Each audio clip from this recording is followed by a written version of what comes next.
अज्ञात चोरट्यांनी अकोला शहरातील किराणा मार्केट परिसरातील एका गोदामाच्या मागील बाजूस असलेल्या खिडकीचे गज तोडून आत प्रवेश केलाय आणि गोदामातील जिरे, लवंग आणि तिळाचे पोते लंपास केले, ज्याची किंमत सुमारे 1.5 लाख अशी असून ही घटना 28 ऑक्टोबर रोजी घडली।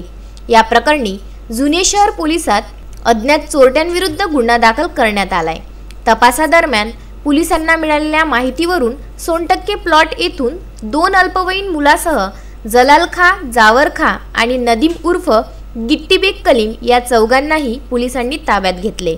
त्यांची चौकशी केली असता त्यांनी चोरी केल्याची कबुली दिली। त्यानंतर पोलिसांनी नदीम उर्फ गिट्टी बेग कलीम याच्या घरातून चोरी गेलेला मुद्देमाल जप्त केला। ही कारवाई पोलीस उपनिरीक्षक वर्षा राठोडसह महेंद्र बहादुरकर यांनी केली। दिनांक 28/10/19 ला 16:00 वाजता आपल्याकडे एक 370/19 कलम 461 380 भादवीचा गुन्हा दाखल झालेला आहे।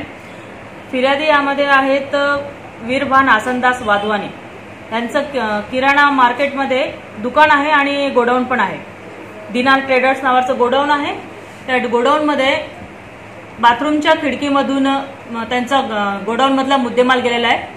त्यापैकी त्यांना जेवढा आढळला त्यापैकी ते 40 कट्टे जिऱ्याचे, 8 कट्टे तिळाचे आणि 40 किलो म्हणजे 4 बॉक्स लवंगाचे एकूण मुद्देमाल 1,80,880 रुपयाचा मुद्देमाल गेलेला आहे।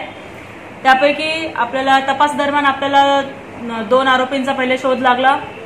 त्याच्यानंतर आरोपींची नावं अशाप्रमाणे आहेत, जलाल खा, यावर खा आणि नदीम उर्फ गिट्टी बेग कलीम बेग। त्यांच्याच मार्फतीने आपल्याला 2 जुनाईचा पण शोध लागला आहे। यामध्ये 2 आरोपी आणखी फरार आहेत। आपल्याला आरोपी नदीम उर्फ गिट्टी बेग कलीम बेग ह्याच्याकडनं त्याच्या घरामधून आपल्याला जिऱ्याचे 20 कट्टे आणि 2 तिळाचे कट्टे मिळालेले आहेत। एकूण मुद्देमाल 76,420 रुपयाचा आहे। बाकी तपास पुढे सुरू आहे।